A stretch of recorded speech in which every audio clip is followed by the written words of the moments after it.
Следващия ни разговор от Закуска на тревата също може да мине в рубриката ни Училище за родители, защото нашите гости ще бъдат много полезни на родителите. Това са Надежда Кирилова и Никола Вангелов. Те са сугестопедагози. Ще ни кажат след малко какво означава това, но те ще ни разкажат как е възможно децата да изучават математика и езици по забавен начин. Добро утро! Добро утро! Сугестопедагози. Аз си представям, примерно, лягаш си, придремваш и когато се събудиш се оказва, че знаеш прекрасно някакъв език. Английски, примерно, или някой друг. Чудесна представа да имате за метода. Горе-долу е нещо подобно. Методът е създаден от професор доктор Георги Лозанов. Той е създаден на базата на науката от него, създадена сугестология, а вече сугестопедията е нейното приложение в педагогиката. Той е най-известен с откритата и разработената от него сугестопедия, която представлява десугестивно обучение, чрез която се освобождават скритите резерви на паметта и на личността. Но това предполагам, че все пак не става чрез придремване. Да ви кажа, по някой път се случва в практиката и наистина е много приятно. Разбира се, не е само единствено така. Има игри, забавно е, смеем се, веселим се. Имаше в интерес на истината един случай, когато мои ученици, дами, горе-долу около 10 минути се смяха неспирно. Много им беше забавно и казаха после, че от деца не са смяли. И какво, докато се смяха и научиха 200 думи? 250. Шегуват се. Да. Добре. Математиката? Сугестопедията намира широко приложение. В всеки един учебен предмет може да бъде приложена. Също така и в математиката. Развива креативността и логическото мислене. Оказва благотворно влияние върху цялостната личност. В математиката са приложими всички принципи на сугестопедията. Не е ли много скучна математиката по принцип? Не, тя е опознавателна. Тя е света около нас. В нея откриваме събития, които са ежедневни и ние трябва да насочим вниманието на детето към тези събития, за да стане процесът естествен. Децата на различна възраст имат различни умения, различен вид интерес. Как, примерно, едни съвсем малки деца ги привличате към математиката? Чрез игри. Много игри. Нагледни материали, които имат за цел да развият тяхното пространствено виждане. За тях няма нищо чуждо в това, тъй като те, играйки, откриват света. Поставяте ли им оценки? Имат ли двойки? Не. Не ги стресирате с двойки? Да, няма двойки. Грешките не се набляга на тях. Набляга се на правилното решение. Как ги поощрявате всъщност?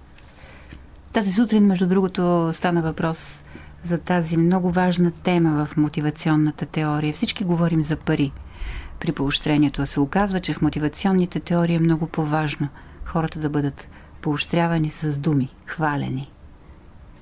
Да, и точно в този смисъл не трябва да се набляга на грешката. А трябва с радост да се обясни какво точно представлява дадения проблем и как трябва да бъде решен. Разбрах, че вашия център е втория в България. Да, втория в България. EasyWay център е втория в България и в София. Него създател е Галина Копчева, която е филолог, английски филология от Софийския университет с над 10 години практика по английски език и над 5 като сугестопедагог. Да. Деца, които имат проблеми в училище, които имат проблеми с нервността, с свръхактивни, могат ли при вас да се закрутят? Не знам дали точно бих използвал терминът закрутят, но при нас могат да дойдат да се отпуснат, да се насъдат на даден предмет, дали ще бъде английски, математика и така нататък, да се забавляват и с лекота да усетят самото научаване на език, математика и така нататък, както казахме. Вече самите родители са поредното доказателство за това, че техните деца са отпуснали и наистина тяхната обратна връзка ни стимулира да продължаваме в тази насока. Имате ли обратна връзка с училището? Благодарение на подобен тип обучение чрез отпускане и игра, те имат ли по-добри резултати в училищната работа? Доколкото знам, да. Наистина не поддържаме тясна връзка с самите училища, където те учат, но това може би е малко по-широка тема. Знаете, все пак това едно време се е прилагало, сега в момента само на някои места много малко, но наистина не съм достатъчно запознат за да коментирам, но наистина самите родители са много доволни. Много доволни и продължават и наистина не може да се оплашим от липса на деца и на усмивки също. Математиката и езиците във формата на игра, на забавление. Възрастовата граница, диапазона, от колко до колко години учат децата? Центъра разработва курсове за деца от 6 до 9 годишна възраст, като е изключително ефикасен относно предучилищната подготовка. Да. Видях във вашата Фейсбук страница, примерно тази, която се занимава с математиката, че много използвате картинки с животни. Децата обожават животните. Да, така е. Част от фигурите, които използваме, са на жълтинки. Имаме и малко цветя. Да. Колкото се може, повече да се доближиме до околността, до живота, до живота и природата. Като цяло изкуството играе съществена роля в сурдостопедията. Дали ще е изобразително, дали ще е музика, класическа и така нататък. Наистина помага да се включат тези скрити резерви, за които говорихме. Говорите за картинки, използвате? За картинки, за изкуство, да. Не само в изобразителното изкуство, но и музика класическа се използва. Така че наистина то помага изкуството като цяло.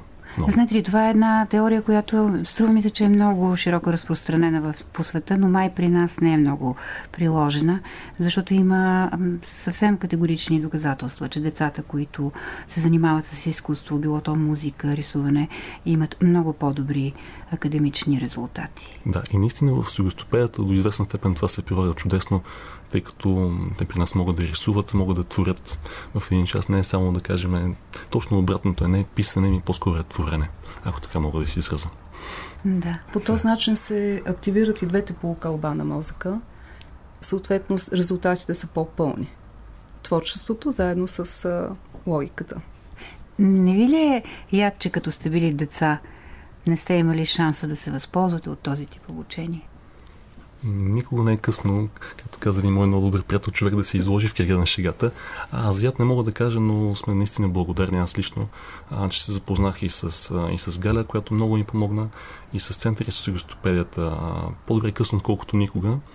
Какво по-хубаво това човек да дава, а не само да взима. Не ви ли е хрумвало, че можете да използвате този метод, примерно да научите китайски или японски? Разбира се. Сериозно? Аз се шегувах. Абсолютно. Сериозно говоря, в нашия център за много малко се преподаваше японски по този метод. Може би просто липсата на интерес беше момента, който не се случиха нещата, но сме отворени, така че да. Добре, благодаря ви за участието. Наши гости в студиото на Закуска на тревата Надежда Кирилова и Никола Вангелов, сугестопедагози. Разбрахме от тях защо е полезно да превърнем математиката и изучаването на езици в игра.